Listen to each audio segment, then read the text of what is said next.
Hi everybody, and welcome to the Ric Wesley Show. I'm DJ Foster, joined by Grand Valley State head men's basketball coach Ric Wesley. Coach, thanks for joining me again this week. Nice to be here.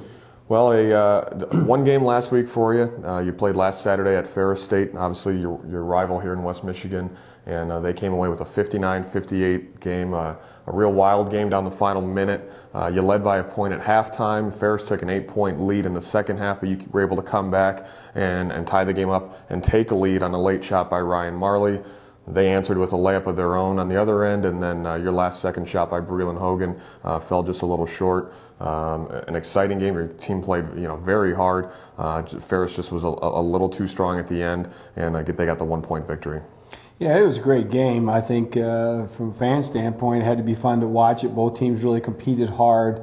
A lot of really good plays, a lot of clutch plays by both teams during the game. I thought for the most part, I was pretty happy with the way we came out. We'd had a tough week. We'd lost, Ryan Saban to concussion the previous week, so we kind of changed our lineup again, trying to manufacture some more depth. And I thought our guys responded well. Our defense was pretty strong.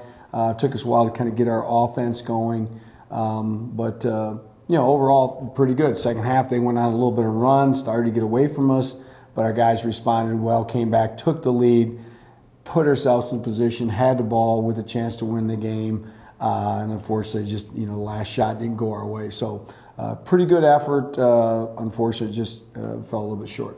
Ricardo Carbajal kept up his strong play. He had a game-high 19 points, was the best offensive player on the floor, 7 of 9 from the field. He made all 5 of his free throws. Tony Peters had 10 points. Tyrone Lee had 9. Ryan Marley also had 9 points and played some terrific defense on Kenny Brown. So you had good performances from those guys. Well, I say the game wasn't without some real positives. I thought Darren Washington, we had him in the starting lineup. He had a very strong start to the game, rebounded the ball well. Ricky Carbajal continued his fine play, really scoring the ball well for us inside. Ryan Marley down the stretch really made some key shots that were desperately needed at the tight point of the game. So Tyrone Lee, I thought, really battled in the game. I thought he really competed at a high level. So a lot of good things happened in the game. Things to build on.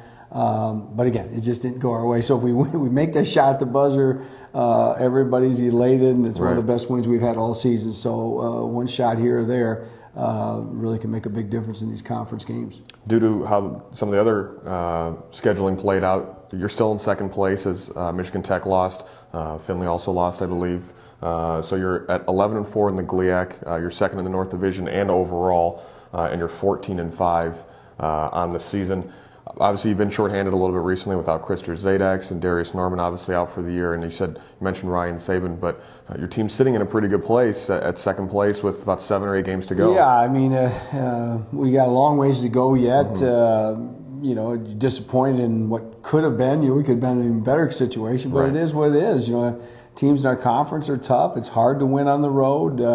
Every game's a dogfight. I think it's going to continue to be that way.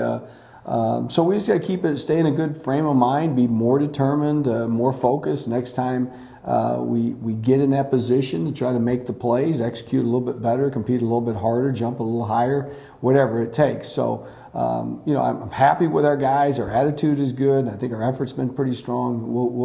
We'll get lucky one of these times. The breaks will go our way if we keep doing that.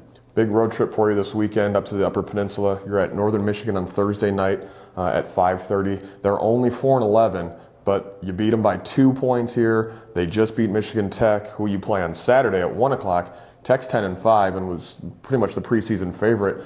You beat both those teams earlier on your home floor, but you go up to their place, and it's a hard place to win, although you did win at Michigan Tech last season. Yeah, well, just as a great example of what I'm saying. I mean, the conference is really strong. I mean, Northern Michigan is really seems to have a good strategy and a good style of play to match up with us. We had a dogfight here.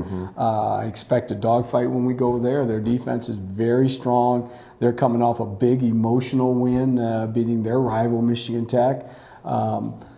Craggs is one of the top inside-outside scorers, really a difficult matchup. So, it's a long trip, a lot of things here that we've got to overcome. to go up there and get the victory. So, our preparation's been strong, our attitude is good. Now we just got to go get it done. And then, of course, no matter what happens Thursday, we got to go play Michigan Tech, and that's always a dogfight. Anytime you go up there, I don't ever remember a time that it wasn't. We've had some success there. We've had some bad nights there.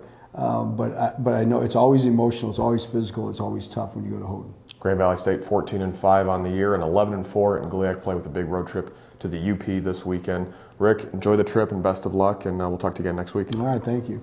Thanks for watching the Ric Wesley Show here on the Grand Valley Sports Network.